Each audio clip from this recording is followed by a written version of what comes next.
This is Pill Eater, and I'm here talking again once to the magnificent Roger Blackstone. Hi, Roger. Hello, Peter. And we also have on the line is Charles. Howdy. Have you I'm met? listening to Roger's very interesting accent. I know he's from Australia, isn't he? Oh, no, I'm from, I was born in Las Vegas, and I went to a British boarding school, and then now I'm hanging out down in Adelaide, Australia. I'm from all over. All over. Well, last time you were telling me you were, I don't know, you said you were Australian, but maybe you're just a man of high transatlantic class. Do you know Jared Ah, Taylor? oh yes, he's a fine man. He says that the Jews are white. I can appreciate, his fine, intellect.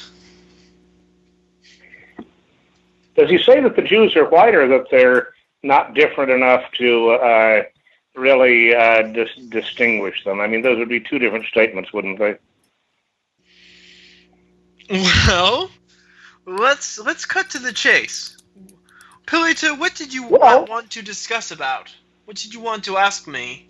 Well, you seem to be a very mysterious guy, and I'm kind of concerned because you have this harem of blonde Jewish women on your side, and you, what? How are you even rich to begin with? Are you from a family of money, or what is your whole? How do you even Uh, get money?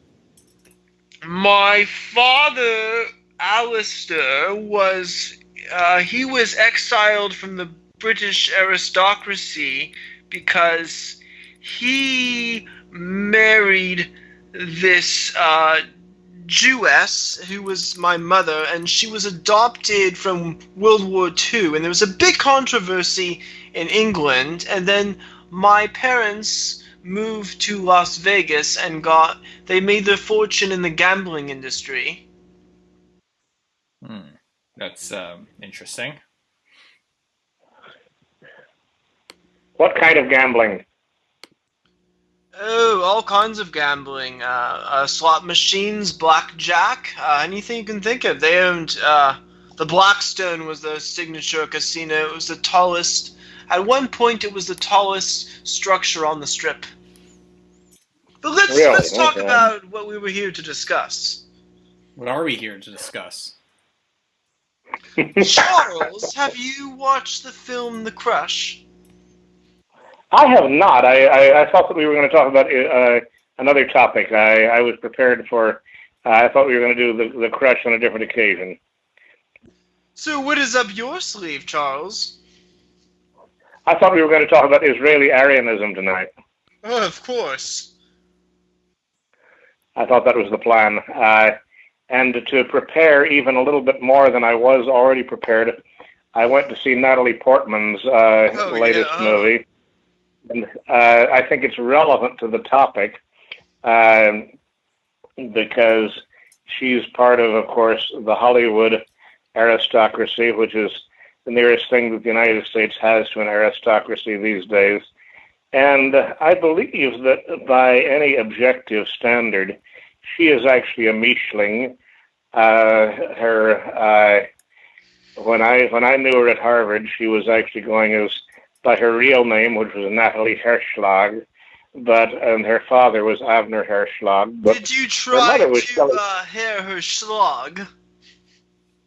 Uh, Certainly not. It was I knew her in a I was a teacher. I was teaching. She was in a class of I was teaching rise of civilizations in the Near East. I was But she thinking did want. there must have been a rise of the civilization in Professor Lincoln's trousers.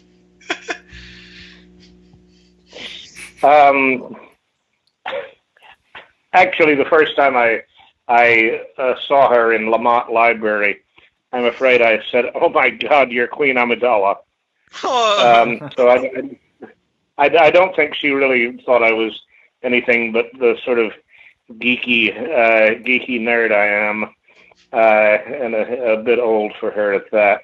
But anyhow, she did say that my pop quizzes were very humiliating, and she made some good jokes about that. Oh, Which how did you humiliate her? What was very humiliating about your pop quiz? Was there some kind of a sadomasochistic aspects of your pop quizzes? No, they were just very. I guess they weren't sadomasochistic, but they were perhaps sadistic. I mean, I didn't feel any pain from them, so they weren't much. You only have pain and pleasure. There's no pain without pleasure, and there's no pleasure without pain. Anyhow, the point I was going to get was that phenotypically, are you familiar with the concept of phenotype, you two? Oh, yes, of course. Genetics. Phenotypically, Natalie really does capture the persona of Jackie Kennedy. It's otherwise an absolutely dreadful movie. I have no idea why it's gotten so many nominations for Oscars. I don't really recommend it as a movie, but she looks totally credible. She as Jacqueline Bouvier, and as it happens, she also looks very much like in that part with her hair the way it is. She also looks very much like a former girlfriend of mine, who was Jacqueline, who was in fact French Canadian. And so there's it's really interesting, and it relates directly to this concept that we were talking about of can the Jews be assimilated completely and absolutely into white? Here's the thing.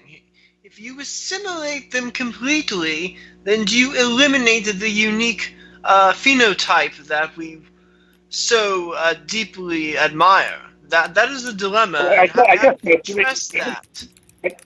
I guess my point is that I don't think there is a perfect. There is one single phenotype. I mean, you were talking about blonde Jewesses. I have known a lot more brunette Jewesses. Only one allegedly blonde Jewess, that being a lady my age by the name of Orly, and we won't go into that too much. Yes, hotter, wetter, tighter. Who coined that phrase? No one that I know. But anyhow, the point is that you compare Natalie Portman with Orly or Sarah Michelle Gellar, or a huge number of Jewish women. I mean, look, on the negative side, Ruth Bader Ginsburg, and you can't really speak of a consistent racial type among Jews, I don't think. And some of them. But what are we getting at is there is a distinct phenotype, and that is what needs to be talked about, really, because there's a wide variety of phenotypes, but you're getting at a very specific one, and the one that I think everyone finds to be most enticing, or anyone of a high intellectual caliber, I would say. Well, okay. Can you describe that, what you consider the phenotype, to me, and does Natalie Herschlag fit into that? I would say like pale skin, a blonde or light brunette hair, sort of the almond eyes, the dimpled smiles. There's just very unique look, and it's a very, very seductive. Okay, compare Natalie Herschlag with, say, Scarlett Johansson, another Michelin. Oh yeah, they basically have the same, in that same grouping. I mean, one's a brunette, one's a blonde, smoking hot. What can I say, really? You'd say they're the same phenotype? Because I mean, Obviously, Scarlet. not entire. Well, there's a variety, of course there is. I mean, you could say there's quite a variety within that grouping if you want to get very specific. I only liked Natalie Yeah. Portman and when she was Mathilda in Leon. I loved her in that role, and she was just like she was so young at that time. And now when I think of her in Jackie, I still feel that little kid now grown up, and she does have that very attractive nature. But I don't know, Roger. She has black hair. I don't know if she would fulfill your blonde hair Jewish desire. Would you tell Natalie Portman to go dye her hair blonde? No, of course not. I like the brunette ones too. Like Sarah Silverman? Oh, she's kind of vulgar. She's not really an I don't Israeli know, Aryan. vulgar but cute. I will say she does fall under the. Is she an Israeli Aryan or just Jewish? I don't know. She's kind of She's kind of degenerate, as some might say. All right. My prejudice is going to show out. I would put Sarah Silverman on the top of the to be exterminated list myself. I don't think there's anything redeeming about that woman at all. Her humor is is totally insulting and degrading to everybody, and I don't think it's all that great. I mean, and she's just she basically brags about being a slut, and it doesn't do anything for me. I have to say. Charles, you sent me this essay about something about sex and the final solution. What will you talk about your essay, Charles? Well, it's unfinished for one thing, but I do think. But I mean, here's what I think. I think that I was inspired to write that by your concept of Israeli Aryanism, and up to a point, I think that concept has a future. Aryan, because they both embody the notion of racial superiority and racial supremacy, and what Luke Ford did is kind of interesting. If you can't beat them, join them. And I don't know. I talked to Luke Ford, and you know what? I explained the idea to him, and he's like, "Oh no! I think people should be with their own kind." But I mean, he's implementing, or at least attempting to implement Israeli Aryanism in his own personal life. What's interesting is he defies the notion of racial Judaism totally because he converted. He's basically an Aryan beach bum who decided to become Jewish, and in modern America, that's a fairly popular thing to do. I know doctors who've done that. I mean, the head of the Adventist hospital chain, I forget what exactly it's called, but he was born Catholic, and he converted to Judaism to be able to rise in the hierarchy in Los Angeles, and he did pretty well by himself doing so. It's very interesting because the basic principles, for example, of the Nuremberg laws that define what a Jew is, are completely 100% consistent with Leviticus. And so the whole idea of Israeli Aryanism is that, to me at least, is that maybe these groups that in the 20th century, appeared to be in great competition and opposed to each other, could and should merge. And throughout Christian history, ever since the time of Christ, really the conversion of the Jews to Christianity and their assimilation into Christian society has been a major goal. And in the essay that I started for you, I gave literary examples of that from especially the 19th century, Sir Walter Scott and the opera La Juive, the Jewess, but also from Shakespeare and the Merchant of Venice. That the real solution to Shylock's sin was for his daughter to marry a Christian and for him to be converted. And some people. That sounds awful lot like Israeli Aryanism. Now what? That sounds an awful lot like Israeli Aryanism. Exactly. Except that the interesting thing is that when I was watching Jackie earlier this afternoon, part of the movie, Jackie Kennedy is hanging out with a priest after JFK is assassinated, and they're having this conversation, and I kept substituting thoughts that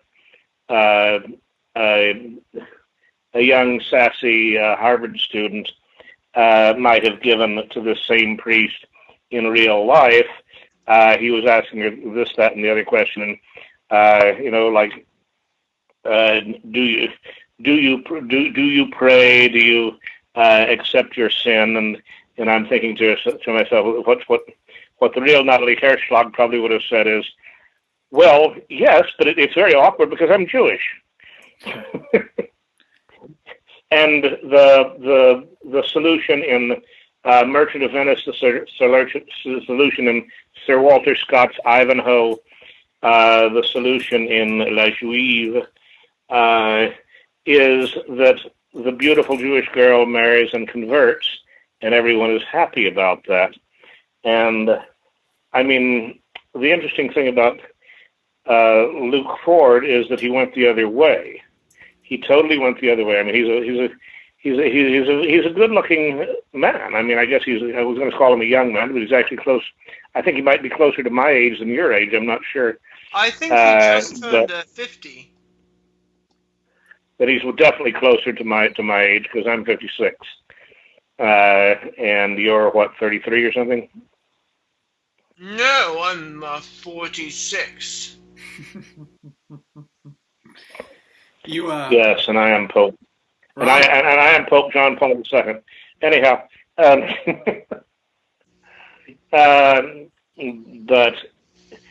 Pope John Paul II was the first pope really to officially abandon the idea of the conversion of the Jews. It used to be part of the prayer in the Mass was that every Sunday millions of Christians all around the world would pray for the conversion of the Jews. And in the 70s and post-Vatican II changes, that was all taken out.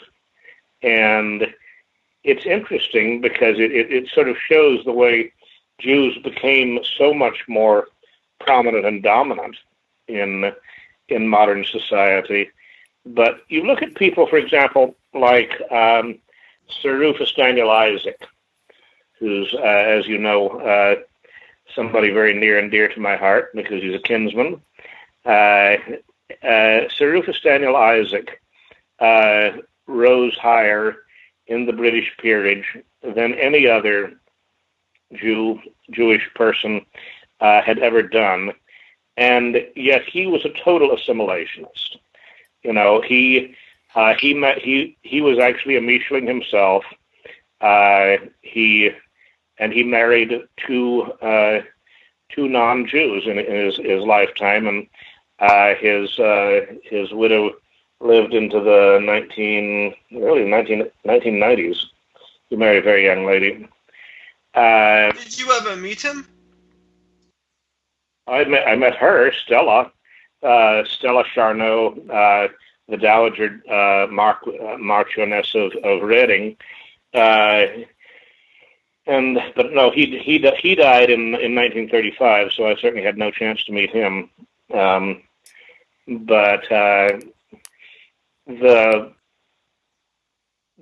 point is that you look at pictures of him, and if you just look at his phenotype, he has the chiseled features, the jaw, and the general appearance of he could have been in the SS. And curiously enough, in the last few years of his life, he was alone among high-ranking English Jewry in absolutely opposing the world boycott of Germany, the Jewish boycott of Germany, and the move towards war. He didn't live long enough to have any influence on what actually happened. He was. It would have been very interesting if he had, because he was an exact contemporary of.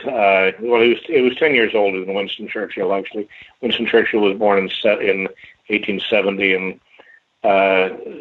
Lord Reading was born in 1860. But nonetheless, they absolutely were contemporaries in the early 20th century. And Isaac, the one born to a Jewish father who happened to be the first Jewish Lord Mayor of London,